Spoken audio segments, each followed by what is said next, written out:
फिनिस्टा windows, beautiful and durable designs, installation से maintenance की life long customer service. आपके घर में फिनिस्टा नहीं है तो कॉल कीजिए। Final Fenesta. मेरे पास है प्योर पाव भाजी का मसाला, प्योर पाव भाजी मसाला, पाव भाजी को टेस्टी बना डाला, सबका राजा आल प्योर मसाला। अब छोलिया हो या लोबिया, सफेद चने या काले चने, सब कुछ मजेदार बने। मायावती आजकल बहुत ज्यादा एक्टिव है। उन्होंने पहले अशोक सिद्धार्थ की वापसी करी, आकाश आनंद के ससुर की। कल जब बैठक हुई तो उसमें वो नहीं आए, ना आकाश आनंद आए, ना अशोक सिद्धार्थ आए। एक बार फिर बात उठी कि क्या बीएसपी में गुटबाजी तेज हो रही है या कुछ और वजह है। इस पे हमारे संवाददाता पंकज चतुर्वेदी की एक रिपोर्ट है, पहले उसको देख लेते हैं, फिर इस पर चर्चा करेंगे। हमारे साथ राजनीतिक विश्लेषक सतीश जी जुड़ेंगे, पंकज चतुर्वेदी हमारे संवाददाता रहेंगे और डॉक्टर सुनील कौशिक वरिष्ठ पत्रकार हमारे साथ होंगे कि मायावती का लार्जर प्लान है क्या 27 के लिए। बसपा प्रमुख मायावती ने कल पार्टी नेताओं की लखनऊ में एक बैठक बुलाई। ये बैठक लखनऊ यूनिट जो कार्यालय है वहां पे हुई। बैठक में देश भर के नेताओं को बुलाया गया, लेकिन इस बैठक में भतीजे आकाश आनंद नहीं आए, ना ही उनके ससुर अशोक सिद्धार्थ मौजूद रहे। दोनों की जल्दी ही वापसी हुई है। हालांकि आकाश आनंद को मुख्य संयोजक बनाया गया है और बिहार चुनाव की जिम्मेदारी दी गई है। उनके साथ रामजी गौतम को लगाया गया। तब बिहार इकाई के प्रदेश अध्यक्ष भी बिहार चुनाव की तैयारी कर रहे हैं। हालांकि इस बैठक से आकाश आनंद और उनके ससुर दोनों मौजूद नहीं रहे, इसको लेकर के लगातार चर्चा का विषय बना हुआ है। अशोक सिद्धार्थ 2 दिन पहले ही बसपा में वापसी हुई। बैठक के एक दिन पहले जब आकाश आनंद के ससुर अशोक सिद्धार्थ ने सार्वजनिक रूप से माफी मांगी हाथ जोड़ करके, तब उनकी पार्टी में वापसी हुई। मायावती ने एक्स पे पोस्ट लिखते हुए लिखा कि राज्यसभा सांसद व कई बार के नेता बसपा के जो दलितों और गरीबों के लिए काम कर रहे हैं, समाज के लिए काम कर रहे हैं, माफी मांगने के बाद उनकी वापसी हो रही है और उनका निष्कासन रद्द किया जा रहा है। वो अब बसपा का जो मिशन है उसके लिए काम करेंगे, लेकिन कल की बैठक में नहीं आए। यानी अभी सब कुछ चीजें तय नहीं हुई है। क्योंकि अशोक सिद्धार्थ को अभी कोई जिम्मेदारी नहीं मिली है, आकाश आनंद को जरूर जिम्मेदारी मिल गई है, लेकिन बैठक में नहीं आने से ये बातें निकल करके आ रही हैं कि अभी जैसी चीजें होनी चाहिए बसपा में उस तरीके की है नहीं। इसका एक सबसे महत्वपूर्ण कारण ये है कि जब अशोक सिद्धार्थ की पार्टी से निष्कासन हुआ था, उसके थोड़े दिन के बाद उनके जो दामाद थे मायावती के भतीजे आकाश आनंद को भी मायावती ने पार्टी से निकाल दिया था और सभी पदों से हटा दिया था। 2024 के लोकसभा चुनाव की तैयारी में जुटी बसपा ने आकाश आनंद को आगे किया। सीतापुर में एक चुनावी जनसभा पे बीजेपी और देश के प्रधानमंत्री पे एक ऐसा बयान दिया जिसके बाद मायावती ने उनको रैलियों से दूर कर दिया। 24 के चुनाव के बाद 25 में कई राज्यों में चुनाव हुए, जिसमें आरोप लगा कि ससुर और दामाद मिलकर के पार्टी को एक तरीके से हाईजैक करने की कोशिश कर रहे हैं, टिकट बंटवारे दोनों मिलकर के कर रहे हैं। मायावती इससे नाराज हुई और दोनों को पार्टी से हटा दिया। काफी दिन तक आकाश आनंद भी दूर रहे, लेकिन जब बातचीत हुई, पारिवारिक मामला था, तो जब आकाश आनंद ने भी सोशल मीडिया पे जाकर के माफी मांगी, उसके बाद उनकी वापसी हुई। हालांकि अब दोनों की जब वापसी हो गई है तो दोनों को बड़ी जिम्मेदारी मिलेगी। आकाश आनंद को तो मिली ही है, अशोक सिद्धार्थ को भी जल्दी ही बड़ी जिम्मेदारी मिल सकती है।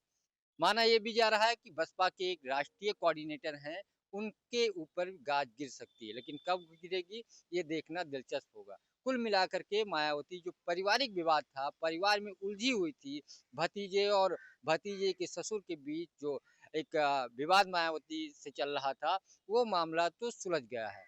यानी मायावती ने माफ कर दिया है, लेकिन ये देखना होगा कि अशोक सिद्धार्थ को नई जिम्मेदारी कब और कौन सी मिलती है, क्योंकि अशोक सिद्धार्थ बहुत ताकतवर नेता हुआ करते थे। आने वाले समय में बिहार का चुनाव है, उससे पहले पंचायत चुनाव है, तो इन सब मुद्दों को लेकर के जल्दी ही बड़ी और महत्वपूर्ण जिम्मेदारी दी जा सकती है। इसके बाद असम सहित कई ऐसे राज्य हैं जहां पे चुनाव है और बसपा लगातार जो वोट परसेंटेज है उसका गिरता जा रहा है, इससे चिंतित है। राष्ट्रीय पार्टी का दर्जा भी छीन सकता है। उत्तर प्रदेश में एकमात्र विधायक हैं, लोकसभा में उसे कोई सीटें नहीं मिली। तो कई ऐसी चीजें हैं जिसको अब आकाश आनंद को आगे किया है। युवाओं को जोड़ने की कोशिश की जाएगी। लखनऊ में एक बड़ी रैली होगी 9 अक्टूबर को, और ये ऐसी रैली होगी जो मायावती दिखाने की कोशिश करेंगी कि अभी दलितों की नेता देश में सिर्फ मायावती हैं। इससे मैसेज देने की भी कोशिश करेंगे कि हालांकि कल बैठक में कई सारे मुद्दों पे चर्चा हुई, जिसमें अमेरिका के टैरिफ वार से लेकर के देश में जो एक सामाजिक ढांचा है उसको लेकर के कि जातीय जो हिंसा हो रही है या जो धर्म के आधार पे लोगों को बांटा जा रहा है, इससे कैसे निपटा जाएगा, इन सब मुद्दों पे फिलहाल चर्चा हुई। और मायावती ने स्पष्ट संकेत दिया कि आने वाले समय में संगठन का विस्तार होगा, यानी जैसे ही संगठन का विस्तार या संगठन का कार्य होगा, अशोक सिद्धार्थ को बड़ी जिम्मेदारी मिल सकती है। तो अब ये एक बड़ी बात है कि हुआ क्या है। मेरे साथ डॉक्टर सुनील कौशिक, सतीश प्रकाश जी और पंकज चतुर्वेदी हमारे संवाददाता जुड़ चुके हैं। पंकज, जल्दी से एक रैप अप बताइए कि अंदर से खाने से ये खबर आ रही है कि अशोक सिद्धार्थ चाहते थे उनकी पहले पार्टी में कोई जगह दी जाती और शायद इसीलिए आकाश आनंद भी नहीं गए। क्या ऐसा कुछ है या ये कोरी अफवाहें हैं? वो आखिरी में मोहर में सतीश जी से लगवाऊंगा, पहले आपसे पूछ लूं। देखिए पुष्कर जी, सबसे पहले चीजें ये कि वो कुछ मायावती से अपेक्षा करें या नाराज होकर के बैठक में ना जाए, ये मुझे नहीं लगता है कि अशोक सिद्धार्थ इस स्थिति में है। अगर इस स्थिति में होते तो मायावती से वो हाथ जोड़ करके अपने जो सोशल मीडिया अकाउंट है उस पर माफी नहीं मांगते, और इतना लंबा मामला खींचता नहीं, उनकी बहुत पहले वापसी हो जाती अगर इतने ताकतवर थे या नाराज होकर करके बैठक में नहीं आए। और यही हाल आकाश आनंद का भी है, क्योंकि अभी चीजें तय हो रही हैं। वापसी हुई है 2 दिन पहले ही बैठक के, 1 दिन पहले।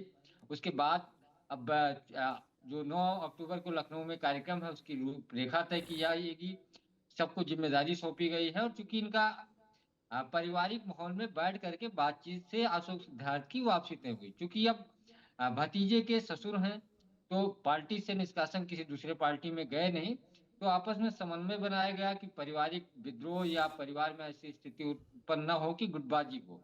क्योंकि जब आकाश आनंद को भी पार्टी से निकाला गया था तो इस बात का जिक्र और कई चीजें निकल करके आई थी कि मायावती ये नहीं चाहती है कि आकाश आनंद के हाथ में सब कुछ रहे, क्योंकि उत्तराधिकारी भी घोषित कर दिया था। एक चर्चा ये होने लगी थी कि ससुर और दामाद मिलकर पार्टी को हाईजैक करने की कोशिश कर रहे हैं, पार्टी चला रहे हैं।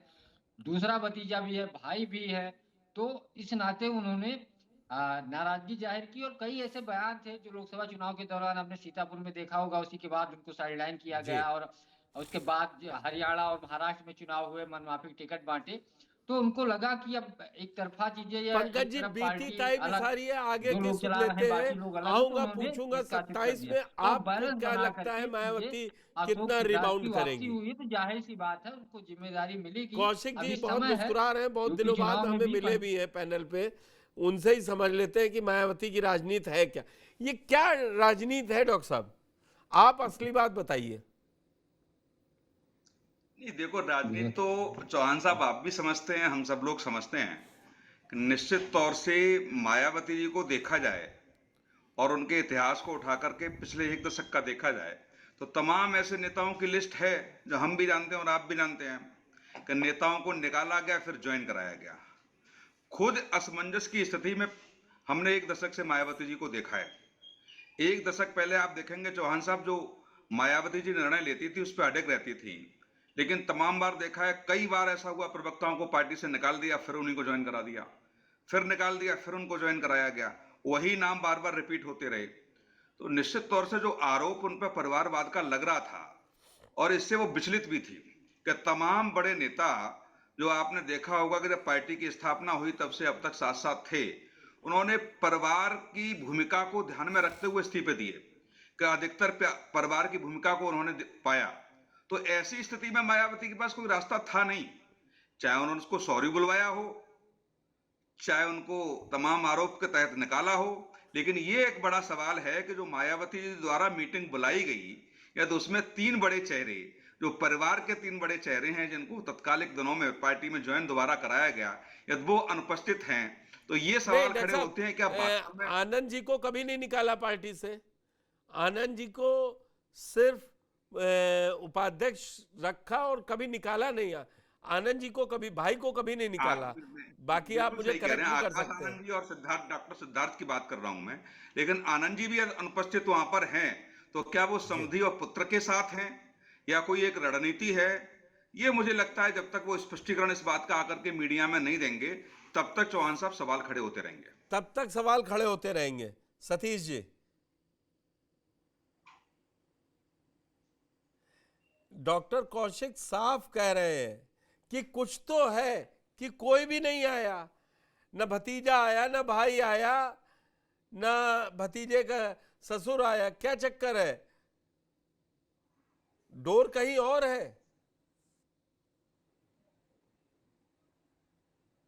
जी पुष्कर जी बोलो। जी जी, आवाज आ रही है सर? बिल्कुल आ रही है, बढ़िया आवाज आ रही है। देखिए पुष्कर जी, मुझे आपकी आवाज नहीं आ रही। मैं पीसीआर से कहूंगा जरा डॉक्टर साहब का जरा चेक कर ले आवाज आ रही है कि नहीं आ रही है। अब आ रही है? अगर मेरी आवाज आ रही है आपको? ठीक ठीक ठीक, मुझे आवाज आ रही है। हाँ, देखिए पुष्कर जी, भारत के दलित मूवमेंट को अगर आप देखते हैं तो ना वहां परिवारवाद है, ना वहां विरासत की पॉलिटिक्स है। मान्यवर काशीराम जी सोशल मूवमेंट की तरफ जब गए तो सबसे पहले उन्होंने अपने परिवार से कहीं ना कहीं नाता खत्म किया। बिल्कुल। अगर बीएसपी की भी आप देखेंगे, बहुजन समाज पार्टी की 4 बार सरकार रही और बहन जी के लगभग क्या 6 भाई हैं, बहनें हैं, बहुत बड़ा परिवार है। और बहुजन समाज पार्टी ने 27 लोगों को बाकायदा राज्यसभा का मेंबर बनाया। एक भी उनके परिवार का कोई भी सदस्य राज्यसभा का मेंबर नहीं है। अशोक सिद्धार्थ जी आज, चाहे वो उनके आकाश आनंद जी के ससुर हैं, लेकिन ससुर बनने से पहले वो परिवार का हिस्सा नहीं है। वो पार्टी के कार्यकर्ता हैं, सामान्य लोग वर्गों से लोग बाग आते हैं। ये बहुजन समाज पार्टी है कि कोई भी व्यक्ति, उसकी पृष्ठभूमि चेक नहीं की जाती। अगर वो कार्यकर्ता पार्टी के लिए डिवोटेड है तो निश्चित रूप से उसको सम्मान मिलता है। दूसरी बात मैं आपको बता दूं कि ये आरोप लगाना बड़ा आसान है। पार्टियां हैं, बिहार में चुनाव है, आकाश आनंद जी बिहार के चुनाव की पूरी तरीके से, जिस तरीके से बहन जी ने उनको जिम्मेदारी दी है, निश्चित रूप से वो बिहार का चुनाव बड़ा महत्वपूर्ण है। और बिहार का चुनाव इसलिए भी महत्वपूर्ण है कि पूरे देश में जो भविष्य की राजनीति होगी वो बिहार का चुनाव ही तय करेगा। बहुजन समाज पार्टी भी अपनी पूरी सहभागिता इस परिवर्तन में कहीं ना कहीं दिखाना चाहती है। बिहार के चुनाव को उन्होंने बड़ा सीरियसली लिया है और निश्चित रूप से कहीं ना कहीं पार्टी कार्यकर्ता के रूप में वो जो काम कर रहे हैं। रही बात किसी भी आरोप की, परिवार पॉलिटिक्स सिर्फ बीएसपी की बात नहीं कर रहा हूं। बीजेपी में आदरणीय गृह मंत्री जी के बेटे, जिन्होंने कभी जीवन में कभी क्रिकेट ना खेली हो, वो बीसीआई के क्या है ये आप बताइए। अनुराग ठाकुर क्या है ये आप बताइए। ले आता हूं मैं, कौशिक जी भी जवाब देने के लिए आतुर हूं। मैं ठीक बात कह रहे हैं, मैं ठीक। ये कौशिक जी, आप, उन्होंने, सतीश जी ने, मतलब आप मुस्कुराइए कितना भी, लेकिन उन्होंने बड़ी मजबूती से कहा। बोले आप बताइए ना कौन से परिवारवाद को 27 राज्यसभा एमपी भेजे, एक बार भी किसी परिवार के आदमी को भेजा? अशोक सिद्धार्थ वाकई में अभी 1.5 साल पहले, 2 साल पहले रिश्ता निकल के आया और ये हुआ, मैं आनंद से शादी हुई। आप परिवारवाद का आरोप इन पर कैसे लगा सकते हैं बसपा पर? या तो कांग्रेस का देख लीजिए, आरजेडी का देख लीजिए, सबका देख सकते हैं आप। देखो, अमित शाह जी का जो एग्जाम्पल दिया है उससे मैं सहमत नहीं हूं, लेकिन अधिकतर भारतीय जनता पार्टी हो, चाहे सपा हो, चाहे अन्य राजनीतिक दल हो, जिनके परिवार के लोग राजनीति में है, उसको परिवारवाद की श्रेणी में मैं तो नहीं मानता। मैं इसलिए नहीं मानता कि केवल वही व्यक्ति या उसके परिवार के लोग ही राष्ट्रीय अध्यक्ष रहेंगे, ये परिवारवाद है।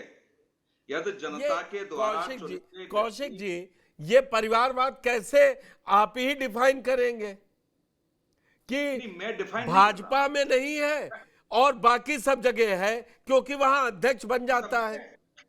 मैं ये नहीं मैं ये कब कह रहा हूं? मैं तो कह रहा हूं सब जगह परिवारवाद है। लेकिन मैं पत्रकार होने के नाते उसको परिवारवाद नहीं मानता जो जनता के बीच जाकर के चुन के आया हो। मैं उसको परिवारवाद मानता हूं जो जिस पार्टी का गठन हुआ हो उस पार्टी की सारी शक्तियां उसी के हाथ में हो। समाजवादी पार्टी को आप देख लीजिए, स्क्रीन पे सतीश जी और सुनील जी को ला दीजिए। सुनील जी को कुछ काउंटर करना चाहते हैं सतीश जी। नहीं, देखिए परिवारवाद क्या है। अभी कौशिक जी दलित मूवमेंट को आप जानिए, बाबा साहब डॉक्टर भीमराव अंबेडकर जी से बड़ा कोई व्यक्ति दलित मूवमेंट में नहीं हो सकता। लेकिन जब उनके परिवार के कोई व्यक्ति को चुनने की बात आती है, इस देश का दलित चुनता है। प्रकाश राव अंबेडकर जी को दलित अपना लीडर तब तक नहीं चुनेगा। दलित मूवमेंट में कोई भी लीडर बनेगा उसका रास्ता सिर्फ सड़क से आता है। सड़क के संघर्ष के रास्ते से ही लोग बाग नेता बनते हैं। यहाँ कहीं भी कोई परिवारवाद को स्वीकार नहीं करता। मान्यवर काशीराम जी का परिवार नहीं है। आकाश आनंद जरूर बहुजन समाज पार्टी में बहन जी के भतीजे हो सकते हैं, लेकिन उनको सिद्ध करना पड़ेगा। उनको अगर दलितों को लीड करना पड़ेगा तो दलितों को लीड करने के लिए उनको सड़क के रास्ते से ही आना पड़ेगा। और ये बाकायदा पिछली बार भी आप देखेंगे, अगर उनकी भाषा इधर से इधर होती है, कोई लीडर ऐसा हो सकता है। भारत में कहीं ना कहीं आज भारत में इस बात की परिकल्पना नहीं हो सकती कि कोई लीडर, अगर किसी लीडर की भाषा में कोई चेंज आता है, क्योंकि भाषा संयमित होनी चाहिए। हम दलित वर्ग के लोग बाग हैं और हमारा आरोप ये रहता है कि हमारे साथ लोग बाग अच्छी भाषा का प्रयोग नहीं करते, दुर्भावना का प्रयोग करते। लेकिन इसका मतलब ये नहीं है जो वो भी भाषा खराब करेगी। एक जयप्रकाश जी का आपने नाम सुना होगा, जो पूर्व नेशनल कोऑर्डिनेटर थे। 8 साल पहले निकाला, 10 बार वो सॉरी बोल चुके हैं सोशल मीडिया पे, और हर कार्यक्रम में लगभग उनकी उपस्थिति रहती है। क्यों नहीं ज्वाइन कराया? आकाश जी सुबह सॉरी बोलते हैं और शाम को ज्वाइनिंग। डॉक्टर सिद्धार्थ जी सुबह सॉरी बोलते हैं, दूसरे दिन ज्वाइनिंग। तो ये समझना पड़ेगा ना, यदि वास्तव में आप उस मूवमेंट को आप जिंदा रखना चाहते हैं निश्चित तौर से, तो ये नहीं कि आप परिवारवाद का कोई व्यक्ति सुबह सॉरी बोल रहा है और शाम को आप ज्वाइन करा देंगे, और एक व्यक्ति 8 साल से सॉरी बोल रहा है उसको आप ज्वाइन नहीं करा रहे हैं और हर मीटिंग में उनकी उपस्थिति है। तो ये थोड़ा सा बारीकी से समझना पड़ेगा। ठीक, अब कौशिक जी बात सुनिए ना। सतीश जी प्लीज। जयप्रकाश जी को मैं जानता हूं ना, जयप्रकाश जी को मैं जानता हूं ना, बाकायदा वो हमारे मित्र हैं और बाकायदा हमारे साथी भी हैं। लेकिन एक बात बताइए, किसी भी पार्टी की अपनी एक निश्चित रणनीति होती है। जयप्रकाश जी पैरेलल बहुजन समाज पार्टी के साथ आंदोलन चला रहे हैं।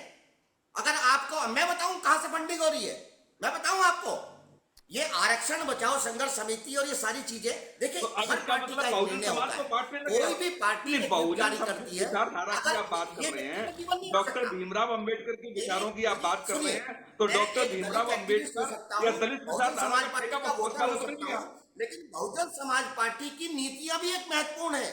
बहुजन समाज पार्टी क्या चाहती है? बहुजन समाज पार्टी को आंदोलन करना है या उसकी क्या प्रतिक्रिया रहेगी? जयप्रकाश जी सीधे सीधे सड़क के माध्यम से नेता बनना चाहते हैं, बहुजन समाज पार्टी के ऊपर कहीं ना कहीं दबाव डालना चाहते हैं। आज वो ट्वीट करें, बाकायदा बहन जी से मिले, और अगर नहीं मिलते तो हम और आप चलेंगे, कौशिक जी हम भी चलेंगे। वो माने ना, उनको कहां से बनाया, उनको कितनी बड़ी जिम्मेदारी?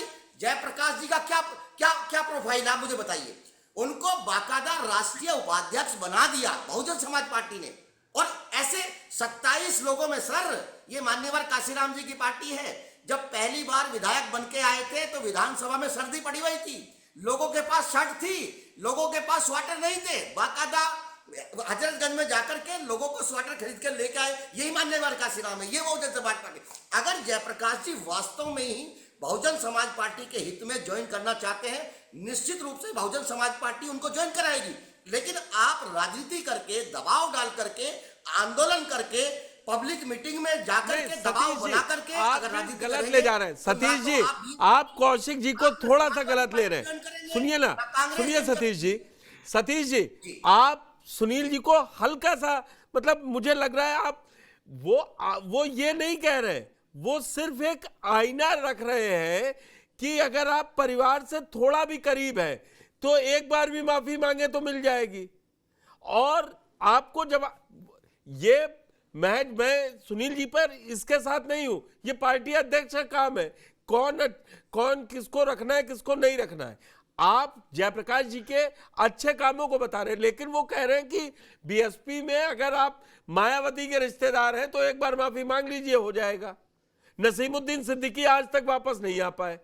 अभी पंकज बता देंगे फेहरिस्त, भगवत पाल से लेके कोई प्रदेश अध्यक्ष ना रिपीट हुआ है ना वो पार्टी में है, विश्वनाथ पाल जी को छोड़ के। सर, ऐसा मैं क्यों है? बोलूं? एक हाँ, छोटा सा बिल्कुल। जवाब देता हूं। जी बिल्कुल, देखिए उमा भारती जी ने एक मीटिंग में आदरणीय लाल कृष्ण आडवाणी जी का बाकायदा विरोध कर दिया। वो मध्य प्रदेश की मुख्यमंत्री भी नहीं है और इस विरोध के पीछे बाकायदा उनके गुरु रहे, आप जानते हैं उन गुरुजी का जैन नाम, गोविंदाचार्य। वो भारतीय राजनीति से अलग हुए। उमा भारती भारतीय राजनीति से अलग हुई। मेरी बात को समझिए, आप सार्वजनिक स्थलों के ऊपर जाकर के अगर पार्टी का विरोध करोगे तो निश्चित रूप से पार्टी आपकी तरफ झुकने वाली नहीं है।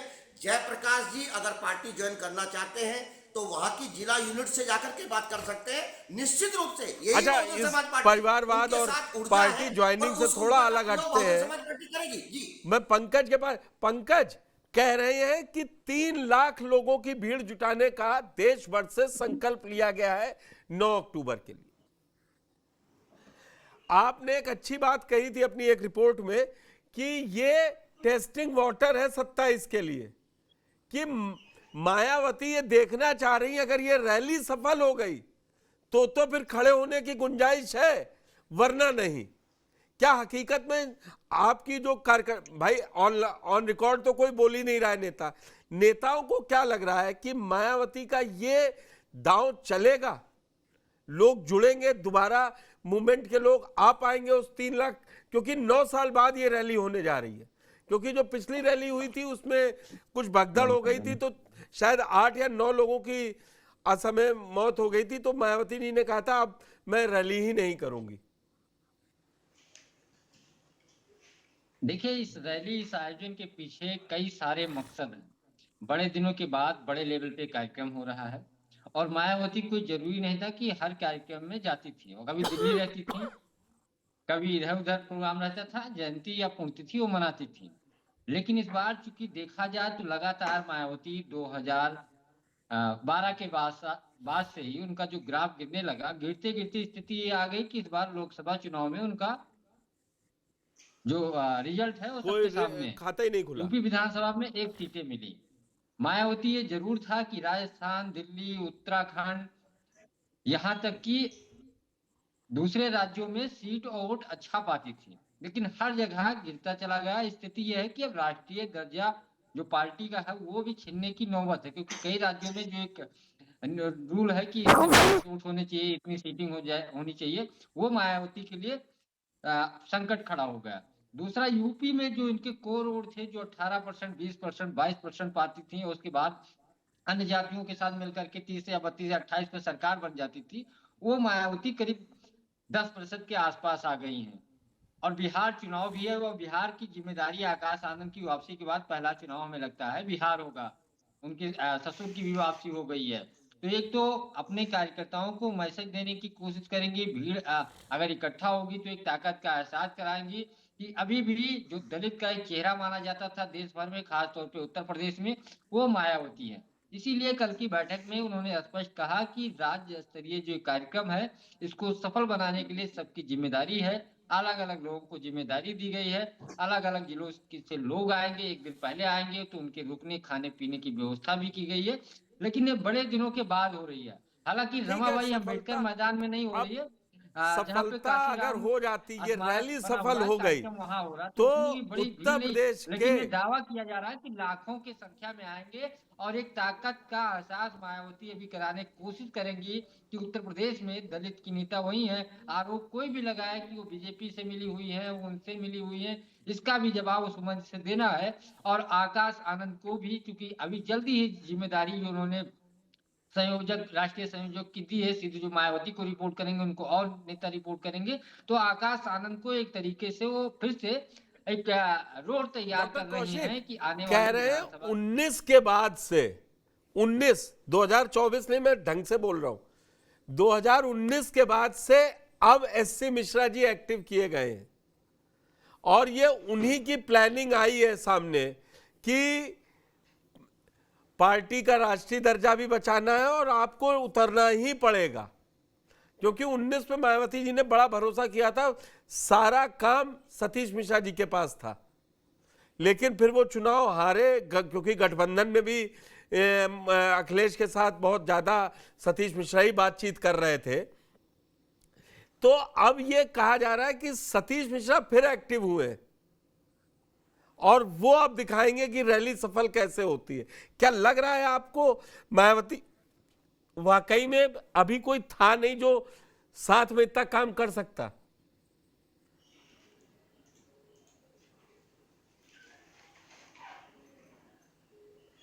डॉक्टर कौशिक, सवाल नहीं समझे क्या आप, या मिश्रा जी पे बोलना नहीं चाह रहे? नहीं, मुझे नहीं पता था कि मुझे आपने सवाल किया है। देखो, ये तो बिल्कुल मानना ही पड़ेगा कि सतीश मिश्रा जी बहुत खासम खास मायावती जी के हैं। अब की सतीश जी मुस्कुराए मेरे सवाल पे, अब की सतीश जी मुस्कुराए आप पे। 7 और 8 में उनके साथ भी दिक्कत आई है, जब उनको साइडलाइन किया गया था। और उनके तमाम जो ब्यूरोक्रेट्स के लोग हैं, मुझे बहुत अच्छे से याद है कि रातों रात उनके पास फोन आए थे और उनको साइडलाइन करने का प्रयास पूरी तरीके से किया गया था। जहां सतीश मिश्रा जी की जो पोस्टिंग वगैरह थी, तमाम उनसे जुड़े हुए लोगों के साथ क्या बर्ताव रहा वो मुझे बहुत अच्छे से पता है। लेकिन हाँ, ये जरूर कह सकते हैं कि सतीश मिश्रा जी ने न पार्टी छोड़ने का प्रयास किया और न पार्टी के खिलाफ जाने का प्रयास किया। बिल्कुल, ये बड़ी चीज थी। और वो 6 महीने 7 महीने मुझे बहुत अच्छे से याद है, मेरे साथ भी उनकी 2 मुलाकात रही। ऐसा लग रहा था कि बसपा छोड़ देंगे या कुछ ऐसी बातें कह देंगे निश्चित तौर से, लेकिन ये उनका धैर्य था कि न उन्होंने बसपा के खिलाफ 2 शब्द बोले और न मायावती जी पर भी कभी कोई कटाक्ष नहीं किया। मुझे याद है कि मीटिंग में पहले बराबर में कुर्सी पड़ जाती थी, अब वो फिर नीचे भी बैठे और बिल्कुल आम कार्यकर्ता की तरीके से बैठे। लेकिन शायद अब लग रहा है फिर से कुर्सी ऊपर आने वाली है। नहीं, अब ये तो निर्णय मायावती जी करेंगी, लेकिन हाँ, ये हम लोग जरूर कह सकते हैं कि एक ऐसा चेहरा जो काशीराम जी के बाद जो मायावती जी के साथ जुड़ा रहा, वो आज तक भी मायावती जी के साथ जुड़ा है। और ये भी मैं दावे के साथ कह सकता हूं कि भरोसा मायावती जी को किसी पर है तो अब भी एक नाम है सतीश मिश्रा जी का। मैं समझ रहा हूं, अब किसी दिन डिबेट रखूंगा। क्या ब्राह्मण अब फिर तैयारी में है 2007 की, तब भी सतीश जी को तब भी बुलाऊंगा। क्या सतीश जी वाकई में कि जो नए दौर में बसपा को आगे बढ़ाने का काम सतीश मिश्रा ने किया था, ब्राह्मण भाईचारा सम्मेलन सतीश मिश्रा, ब्रजेश जी जा चुके हैं वहां, डिप्टी सीएम है, मैं उनका नाम नहीं लूंगा, ये खोज ही उनकी थी। क्या वाकई में कनेक्ट करने के लिए, क्योंकि कल मैंने देखा कि उमाशंकर सिंह भी बड़ा एक्टिव थे, बोले अब बहन जी आ गई हैं और 27 में समाजवादी पार्टी हो भाजपा हो सबको सिखा देंगे और 9 तारीख को रैली से ऐलान हो जाएगा सब। नहीं, देखिए पुष्कर जी, निश्चित रूप से सतीश चंद्र मिश्रा जी बहुजन समाज पार्टी के एक बड़े लीडर हैं और बहुजन समाज पार्टी ने भी जहां तक सम्मान देने की बात है, अभी मैं कौशिक जी की कुछ बातों से सहमत नहीं हो सकता, पूरी तरीके से हमेशा उनको पूरा सम्मान दिया है। रही कुर्सी डालने की, कुर्सी हटाने की, तो इन बातों में मैं नहीं पढ़ना चाहता, क्योंकि ये मिशन की पार्टी है। हम पत्रकारों को इतनी आजादी दीजिए सतीश जी, मैंने कहा, उन्होंने इतनी आजादी दीजिए, जो दिख रहा है वो कहेंगे। जब नीचे बैठे तब भी दिखाई दिए, जब बराबर में कुर्सी पड़ी तब भी दिखाई दिए। निश्चित मैं आपकी बातों से बिल्कुल सहमत हूं, मुझे कहीं कोई दिक्कत नहीं।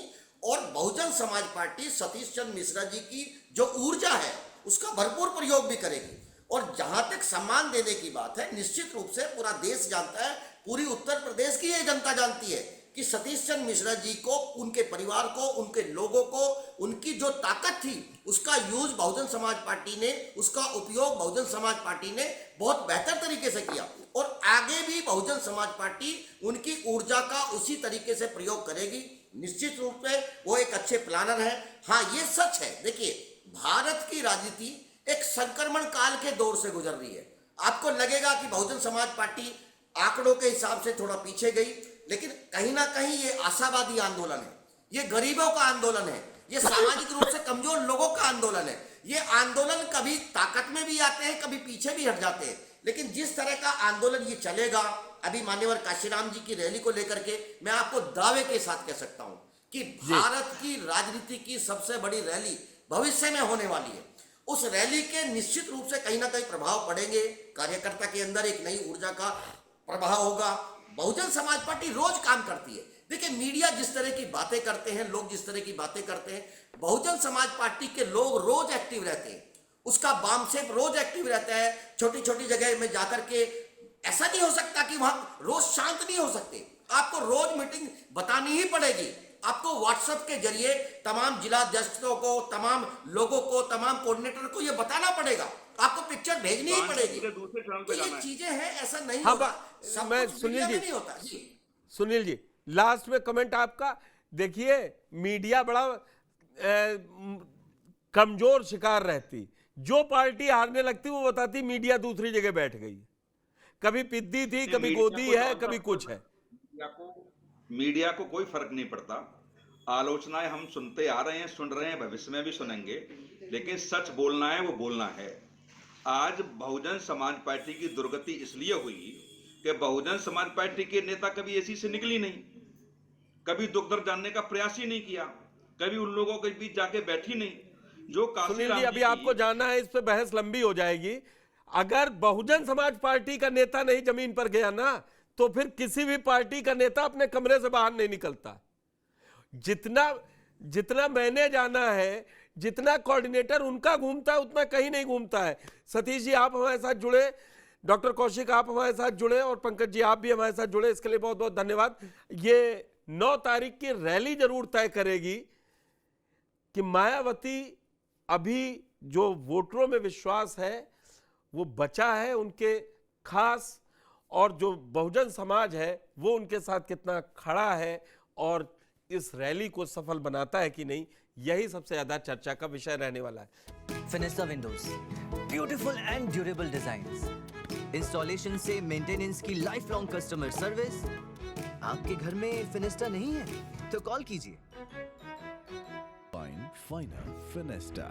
कुछ तो सस्ता लो, सब बढ़िया लो। इसमें क्या खास बात है? थोड़े में ज्यादा स्वाद, यही तो है इसकी खास बात। राजा और प्योर मसाला। दादी के हाथों का जादू और खुशबू से महकता घर, माँ की मुस्कुराहट और खाने की सुगंध। MDH गरम मसाला, क्योंकि हर रिश्ता है स्वाद से जुड़ा।